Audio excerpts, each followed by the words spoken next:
第一次ネオ・ジオン戦争宇宙世紀0088から89年。第一次ネオ・ジオン戦争は宇宙世紀88年に勃発した。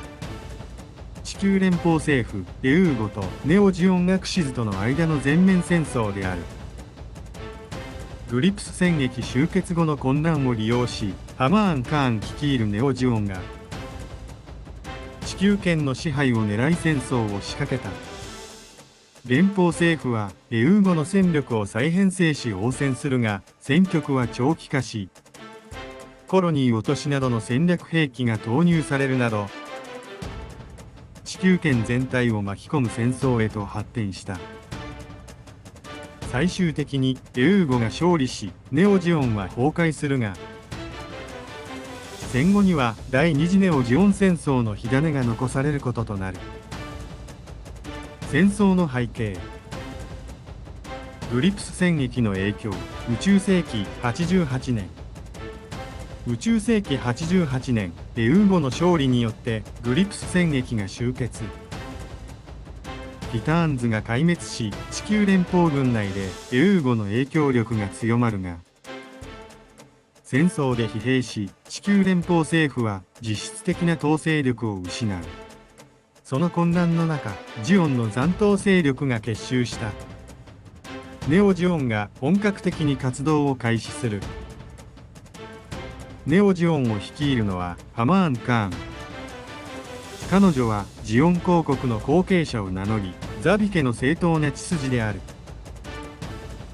ミネバラオ・ザビを擁立。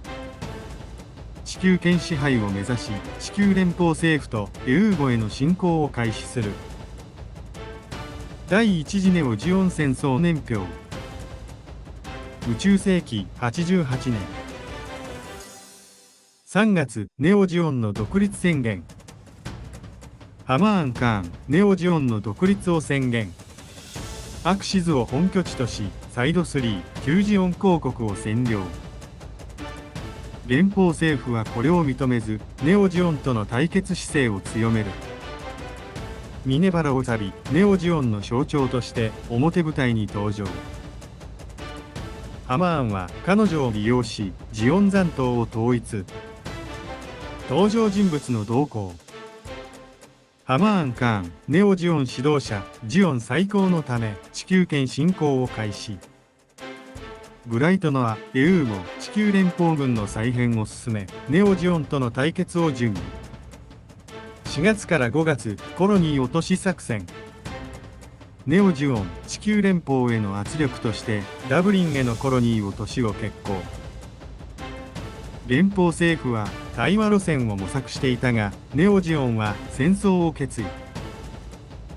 コロニーが地球のダブリンへ落下し、大規模な破壊をもたらす。ネオ・ジオン、地球圏での軍事行動を本格化。地球連邦政府は事態の深刻さに対応しきれない。戦力を集結させる。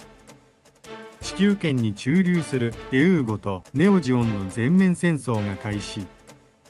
登場人物の動向。自動化したエウーゴ MS パイロット。ダブルゼータガンダムを借り、ネオ・ジオン軍と交戦。グレミートとネオ・ジオン幹部。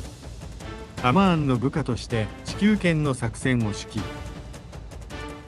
6月から11月、エウーゴとネオ・ジオンの本格衝突。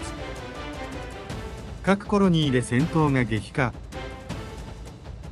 ネオ・ジオンは各地のコロニーを制圧し、地球連邦軍の拠点を次々と攻略。エウーゴは新 AMS ダブルゼータガンダムを前線に投入し、対抗。ネオ・ジオンの内部構想が激化。グレミートトがハマーンに反旗を翻し、内戦状態に突入。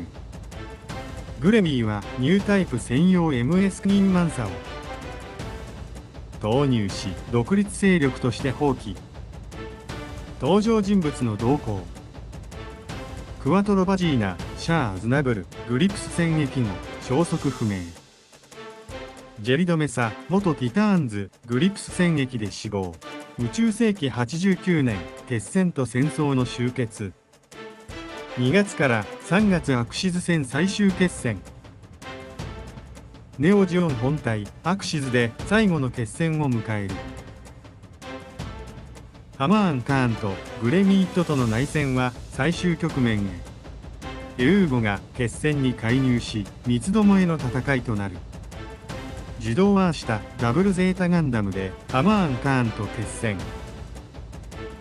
ハマーン敗北を悟り自決。ネオジオンの支配体制が崩壊し、残党勢力が宇宙へ統合。登場人物の動向。自動ワーしたエウーゴ MS パイロットハマーンと決戦し、戦争終結へ導く。ハマーン・カーンネオジオン指導者授業に敗北し自決。グレミートとネオジオン反乱派戦闘で死亡。